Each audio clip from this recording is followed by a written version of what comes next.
I've seen a version of this post like 100 times, and I still don't really understand how this is the interpretation of what pencil grip means for young children. Today, we are diving into everything that you need to know as a parent or someone working with children about pencil grip. We are talking about the three biggest mistakes that I see over and over again, and how you can not do these and what you should be doing instead.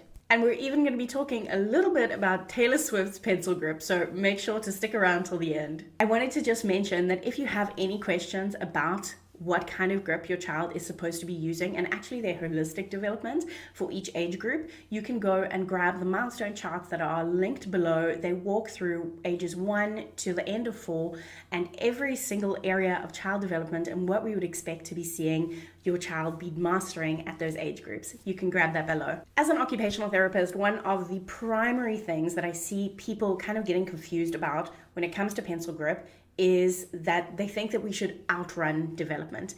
This is like the Facebook post that I see over and over and over again of somebody posting, look at how my child is holding their pencil, and they are literally a 2-year-old holding an actual pencil, and the parent's hand is maybe in the photo on top of their hand, and they're like guiding them to draw something quite complicated. Often this is letters or some form of writing. Now, the thing about this is that we often think of a learned skill, like the steps of learning a skill, instead of the natural progression of development.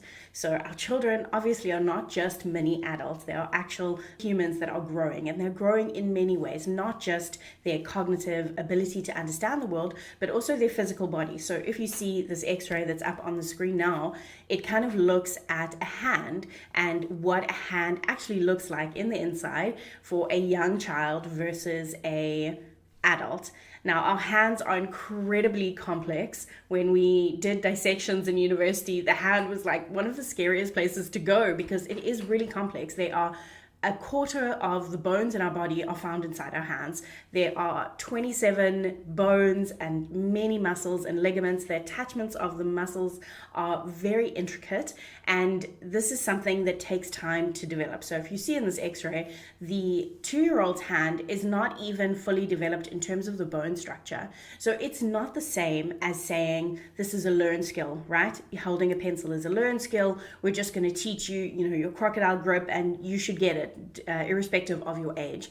This is a place where we need to honor the progression of our children growing. Just like we don't take a baby when they are 3 months old and just put them in standing because we know that they don't have adequate head control yet. Never mind what their legs can do, but we know that this isn't actually necessarily a safe position to just plonk them into.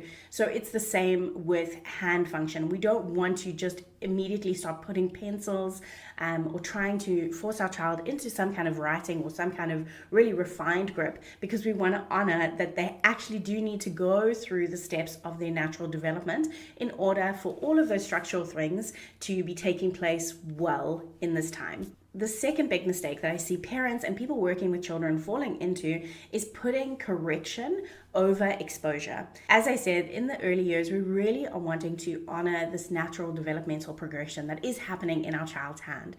So when we say, instead of giving our children like a lot of exposure, using different grips, using their hands in the mud, in Play-Doh, with pencils, with pens, with cooking, with tearing lettuce, when we choose to rather say, let's do pen and paper activities and I'm going to correct you, I'm going to tell you how you should hold your pencil and I'm going to put your fingers in the right position, we actually just, override that developmental step. So what we want to be doing is giving a lot of the correct type of exposure before we think about correcting. Now, I'm not saying that I never correct pencil grip. Obviously, as an occupational therapist, it's something that we do a lot with the children that we work with. We're going to talk a little bit about when to correct. But firstly, let's talk about how we should be exposing our children. So when children are age 0 to 3, you want to focus on giving a lot of different types of grips. Remember that we don't only use our hands to hold pencils, right? We use them in a whole kind of precision and power grips. So whether it is, holding a kind of a cylinder thing, lifting a piece of paper, opening a door with a key, holding a bag of groceries, we're using our hands in many, many different ways. So in these years, when those muscles are really in their formative stages, we want to give them a lot of exposure to all of those grips. So you can think about things like putting pom-poms inside a posting box. You can think about finger paints. Painting with pom-poms is also something that we love. Dot markers, really giving them a lot of different ways to be using those fingers. Stickers are also great. I'll link a video that I did just on stickers above. We want to think about using their upper body as well, because our hands are like a lever system, and basically the core and our upper body strength and our whole arm is working together in order to make that pencil grip work. We want to give them lots of things like climbing ladders. We want to have them climbing over balls, give them activities where they are sticking stickers or drawing onto a vertical surface. So they're really activating that whole body.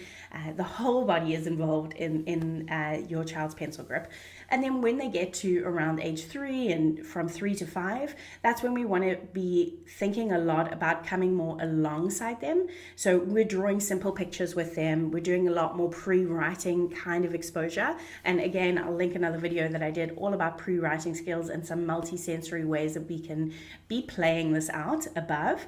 But we want to give them time to also draw with many different things. So not just pencils. Of course, as a therapist, you've probably heard this before. We say little tools for little hands, but it's also that we want lots of tools for those little hands. So yes, think about drawing with a big fat chalk on the ground as they're, on all fours and leaning over. We want to think about using leaves to draw in the mud or stick in the mud. We want to use paintbrushes. We want to use dot markers, we want to use crayons, traditional markers, really giving them a lot of exposure for them to kind of navigate and work out how to place those fingers, right? We want to get that like muscle memory, but also that muscle kind of feeling working first before we start correcting. Then when they get to around age 5, we are really looking more at handwriting.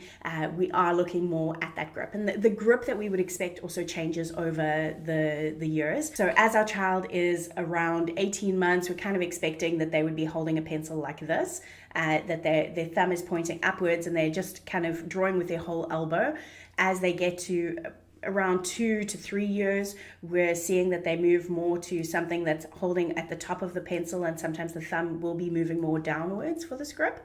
And then as they get to 3 years, we're expecting that they now are holding some kind of, or at least maybe not exactly at 3, but by the time that they're 4, we're expecting that they're moving more towards something that is what we would call a static tripod grip.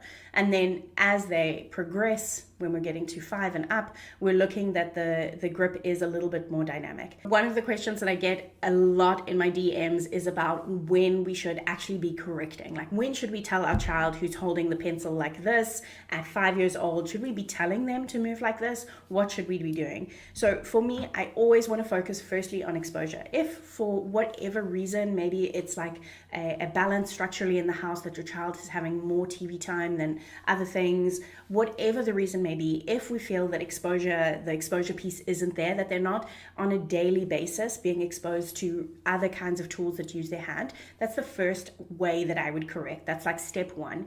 If we see that they are regularly being exposed, but it's not really seeming to do any kind of progression after, say, a month, or this is a child that has always had exposure and it's just kind of sticking at one kind of grip, then I want to look at the other pieces. As a therapist, we always look at things in clusters, in groups. So if a child is super motor strong, this is their strength, they can bead small beads and they're doing everything like at their milestone, the only thing that is different is their pencil grip, I would try out using different techniques to kind of support their grip and see if that helps in any way.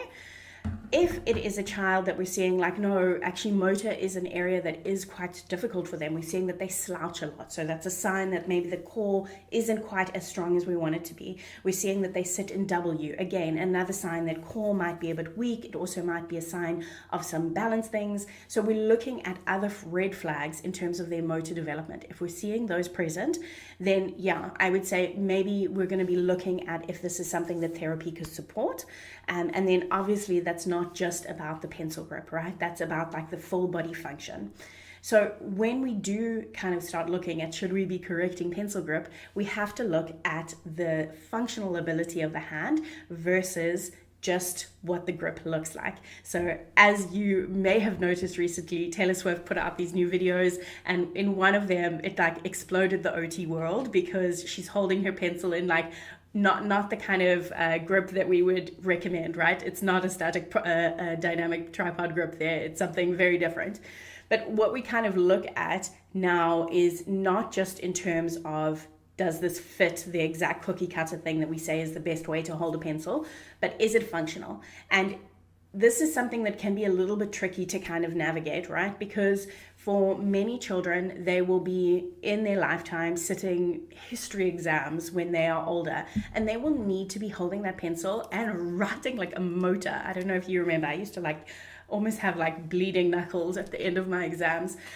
But our hands, you know, what we're exposing them to now, like half an hour of writing in grade 1 or whatever it is very small scale to what they will need to be doing with their hands.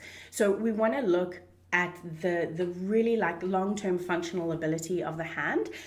But for some children, I know stories of people that went through years of therapy specifically on hand, on pencil grip, and at the end they reverted back to what their original grip was because that felt better for them. So we never want to just override, say, oh well, this is what they've chosen, that's absolutely fine, and take off the responsibility to be putting on all of the exposure needs that our children actually need. They need that in order to develop their hands. And we also don't want to be like overlooking any of the underlying things that might be causing a difficulty with handwriting.